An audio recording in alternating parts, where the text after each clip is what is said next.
मी specially सांगेन 2014चा अनुभव सांगेन. मी सलग 3-4 वर्ष शूटिंग काहीच करत नव्हतो.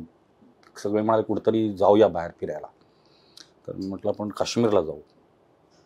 मे महिन्यात आम्ही काश्मीरला जायचं ठरलं. मी 3 जण निघालो आणि ज्या दिवशी आम्ही येणार परत, म्हणजे दुपारी 2चं फ्लाईट होतं, सकाळी 7 वाजता ते आम्ही डेल लेकमध्ये राहायला होतो. बोंबाबोंब सुरू झाली. सगळेजण ते होड्यात तोडतायत सोडतायत धावपळ. आणि आमचा जो टूर म्हणजे ज्याच्याकडे आम्ही गेलो होतो तो आला. त्यांनी मला सांगितलं फोन की बॅगा रेडी आहेत तुमच्या? म्हणणार रेडी आहेत, चला.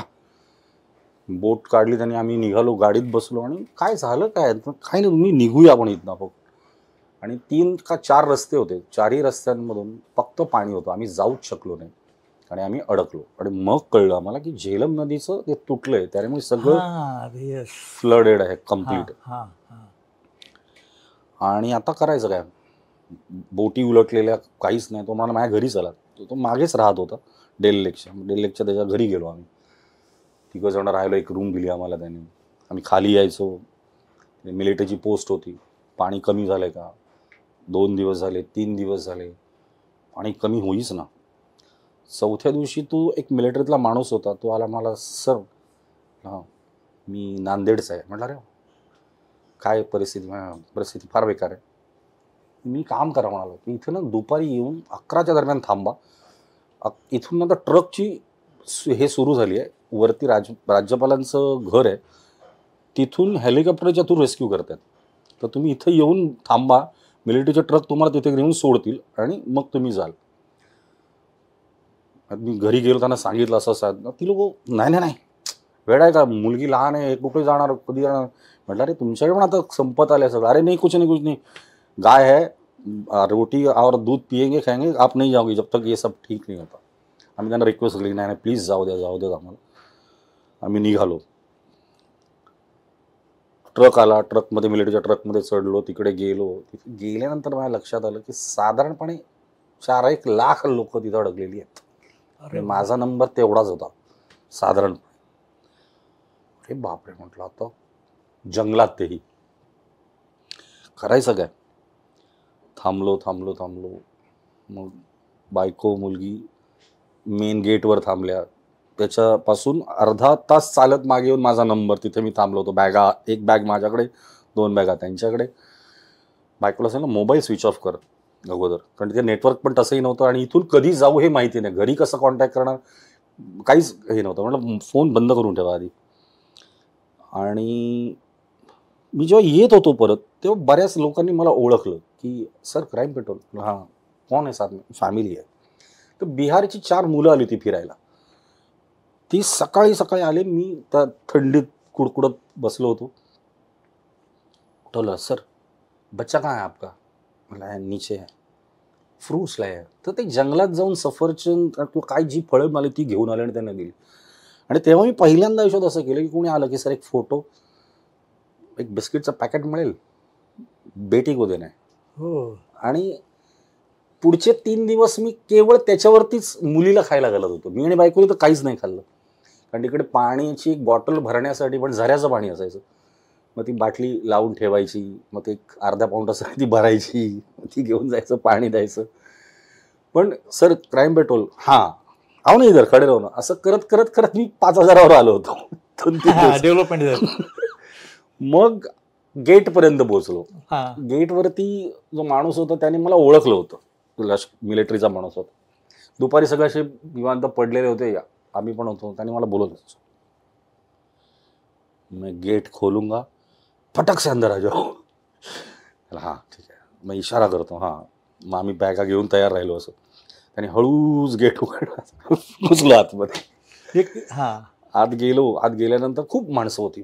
मग तिथल्या एका माणसाने सांगितलं की फॅमिली है. मला हां, वो रूम के पास जाके खड़े रहो, वो रूम लेडीज के लिए खोलने वाले हैं. मला ठीक आहे, जा तिकडे उभे राहा. त्यांनी दरवाजा उघडून दिला. मग जसा उघडला मग अगोदर आतमध्ये गेल्या, बसायला मला आठवतो बुधवार होता. मुलगी आली, म्हणाली अरे बस झाला, आता घरी जाऊया. म्हटलं उद्या गुरुवार आहे, स्वामी वाचवतील आपल्याला, काही करून घेऊन जातील. आणि हे सांगितलं आणि 1 तासाभरामध्ये एक मिलिटरीचा माणूस आला, म्हणाला उद्या 6 वाजल्यापासून कुपन वाटायला सुरुवात करणं, सगळी लाईन लावा तिकडे, लाईनशिवाय कोणाला देणार नाही मी. आम्ही ओके ठीक आहे. त्यांनी जी जागा सांगितली होती तिकडे मी गेलो 2 वाजता रात्री. तर ऑलरेडी 4 जण होती तिथे. राहिलो रांगेत उभा. सकाळी उठून बघतो तर फक्त 5 जण मागे होते आणखीन, बाकी सगळे लोक तिकडेच. म्हटलं अरे यार ह्याला काय अर्थ आहे, आपण तर इमानदारीत उभे येऊ. म्हटलं तो दुसरे अजून 2 जण होते.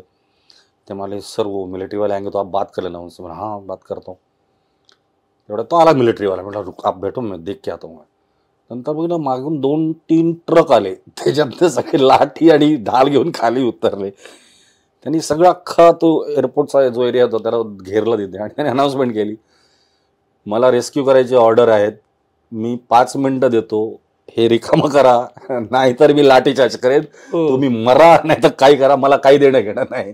आणि त्याने ऑर्डर दिली, जवान अटेन्शन, आणि उभे राहिले काटे घेऊन, हे पळापळ सगळे.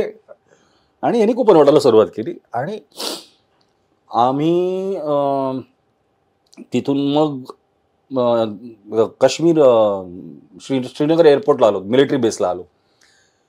तिथं ते सगळे मिलिटरीवाले, अरे sir hello sir hello sir, कुठे जाणार तुम्ही? म्हटलं दिल्ली. मला आज दिल्लीचा फ्लाईटच नाही आहे. पण म्हणलं मग आता कुठे सोडताय तुम्ही?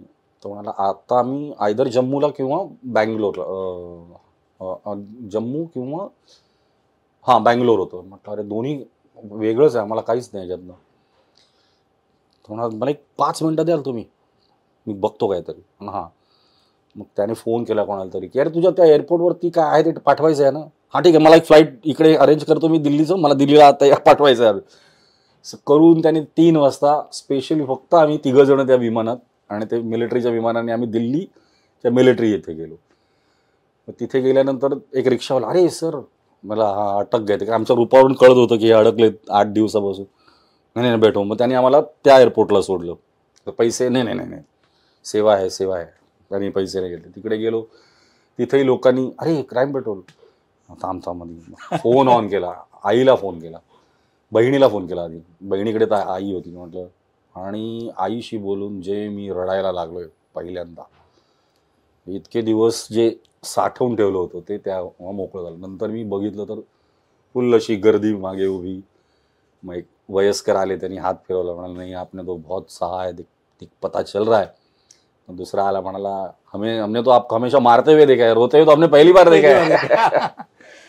तर क्राईम पेट्रोलनी हे दिलं, माझी फॅमिली वाचली त्याच्यामुळे. जर मी त्याच्यात नसतो, क्राईम पेट्रोलमध्ये नसतो, तर मला लोकांनी ओळखलं नसतं.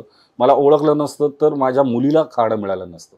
8 दिवस अडकलो होतो. मराठी मनोरंजन सृष्टीमधील मालिका, चित्रपट, नाटक तसेच कलाकारांबद्दलच्या नवीन अपडेट्स जाणून घेण्यासाठी नक्की सबस्क्राईब करा इट्स मज्जा मराठी या आपल्या नवीन यूट्यूब चॅनलला.